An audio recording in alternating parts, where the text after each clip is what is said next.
আচ্ছা, এখন যে কাজটা আমাদের হলো ভাই, ২৫১ নাম্বার ভিডিও শেষ। আমাদের যে কাজটা হলো আগের বারে আমরা এই যে ডিলিট বাটনে দিলে ডিলিট বাটনের নামগুলো আমরা করছি। কিন্তু এখন এটা কাজের না। ক্যানসেল ঠিক আছে, ডাটাবেস ডিসমিস করা, ক্যানসেল কাজের। কিন্তু ডিলিট তো আমাদের কাজের হতে হবে। ডিলিট তো আমাদের কাজের হতে হবে। তাহলে ডিলিটকে আমরা কাজের জন্য আমরা কি করব ভাই? নেম ভ্যালু এড করব। ঠিক আছে? তাইলে ১ম এ আমি কি করি? ডিলিটকে আমরা কাজের বানাতে চাচ্ছি। ডিলিট বাটনকে আমরা কি বানাতে চাচ্ছি? কাজের বানাতে চাচ্ছি। তাহলে ডিলিটকে আমরা কাজের বানানোর জন্য আমাদের কি আছে ভাই? ক্যানসেল আর ডিলিট, তাই না ভাই?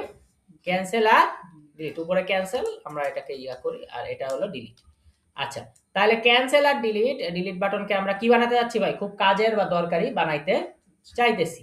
তাইলে এখন আমার কথা হলো আমার কথা হলো যে যদি আমরা চাই যদি আমরা চাই আমরা একে কি করতে পারি ভাই? আমরা একে ফরম আরেকটা তৈরি করতে পারি যাতে হচ্ছে এই ডিলিটে আরো স্পেসিফাই ভাবে এটা কাজ করে।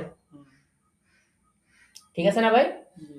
আচ্ছা, তাহলে এখন আরেকটা জিনিস করতে পারি। তো আমরা এখন কি করি? এই প্রথমে এটা টাইপ, ডিলিট বাটনকে যেন কাজ করে এটা টাইপ আমরা কি বানাই দিব? সাবমিট বানাই দিব।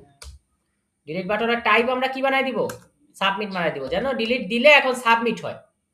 আগেরটাই দেখেন, আগেরটা কিন্তু টাইপ হচ্ছে বাটন, এই যে ক্যান্সেল, আর বলছে যে ডিসমিস মানে বাদ, এটা তেমন কোনো কাজ নাই, এই জন্য এটা টাইপ বাটন। কিন্তু ডিলিট, এটা তো সাবমিট করা লাগবে।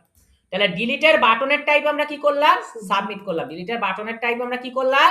সাবমিট করলাম। ডিলিটের বাটনের টাইপ আমরা কি করলাম? সাবমিট করলাম। এবার আপনি রিফ্রেশ দেন। দেওয়ার পরে আপনি ডিলিটে ক্লিক দেন, যে কোনো ডিলিটে, যে রূপকথা রাজপুত্র, আপনি ডিলিট দিলেন।